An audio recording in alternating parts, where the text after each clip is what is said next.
Ce qui me motive le plus, c'est de pouvoir aider les patients, les soutenir dans leur quotidien et puis aussi le travail en équipe avec mes collègues parce que c'est un travail où il faut être vraiment cohérent tous ensemble et puis pouvoir s'entraider. C'est de voir que ma mission soit bien accomplie, c'est sûr qu'un sourire et puis une bonne remarque, ça fait toujours plaisir et puis c'est ce qui me tient le plus à cœur et puis ce qui me donne envie d'avancer.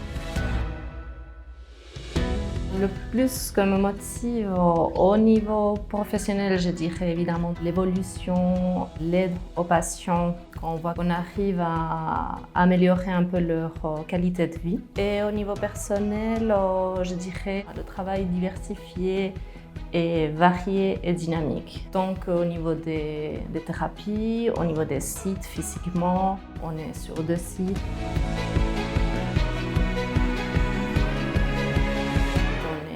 À domicile.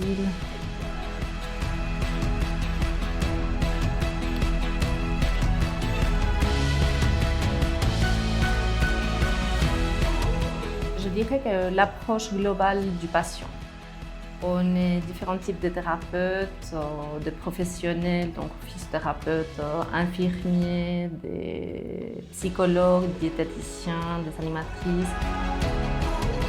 On est l'équipe d'animation socioculturelle de la Ligue pulmonaire. Ça, c'est Louise. Moi, je suis Julie. Une fois sur 2, c'est l'inverse. Et c'est vrai.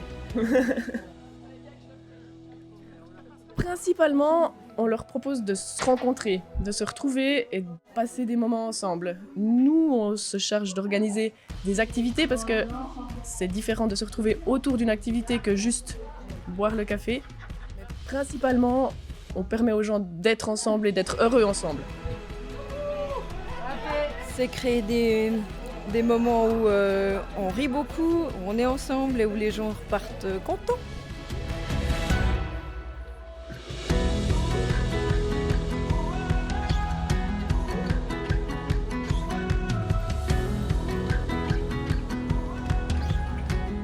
On essaye d'évaluer les besoins de la personne et puis essayer vraiment de donner une réponse à tous ces besoins ou des inquiétudes.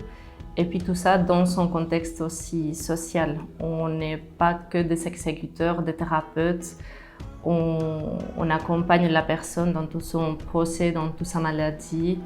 Et des fois, on établit même des liens un peu plus humains. Donc c'est vraiment ce contexte aussi social d'accompagnement avec nos patients.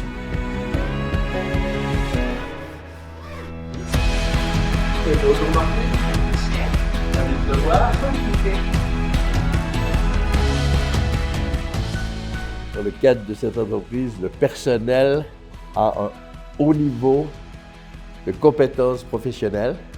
Non seulement de compétences, mais aussi conscience professionnelle. Ça, c'est très important de souligner. La Ligue pulmonaire, elle est là pour me rassurer, pour me suivre et pour comprendre mes problèmes.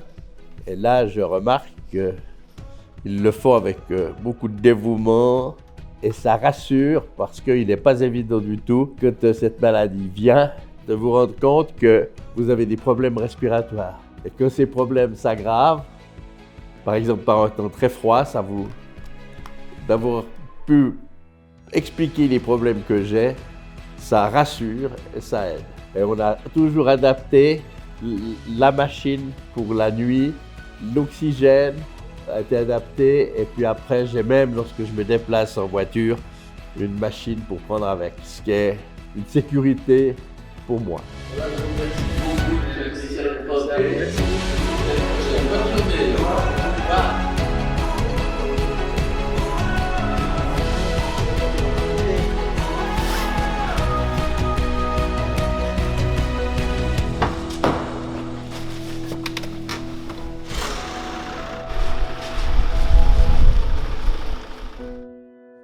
En Suisse, maintenant, on a beaucoup moins de cas de tuberculose, c'est clair, mais c'est une maladie qui n'a pas disparu de loin de là. On a vraiment 2 populations. Une population jeune qui est principalement issue de l'immigration, donc tous les pays qui amènent des gens en Suisse. Donc on retrouve souvent des tuberculoses dans ce contexte-là. Mais on retrouve aussi des fois des les tuberculoses dans une deuxième tranche de la population qui sont les personnes plus âgées, alors plutôt d'origine suisse cette fois, et qui ont été exposées à la tuberculose dans leurs jeunes années et qui développent par la suite donc une tuberculose avérée et qu'on doit également traiter. On est maintenant face à une problématique plutôt mondiale, mais qui nous touche aussi à cause de l'immigration, avec l'apparition de tuberculose résistante, multirésistante, qui pose beaucoup de problèmes pour le traitement, puisque c'est des bactéries qui résistent justement aux antituberculeux dits classiques, mais ça reste encore des maladies relativement rares, mais c'est clairement une réalité. Mais pour l'instant, on n'a encore pas de baguette magique contre la tuberculose. Donc le problème de la résistance des tuberculoses reste une problématique très importante, mais qu'il faudra appréhender plutôt au niveau mondial. Et nous, on est quand même touchés liés à l'immigration.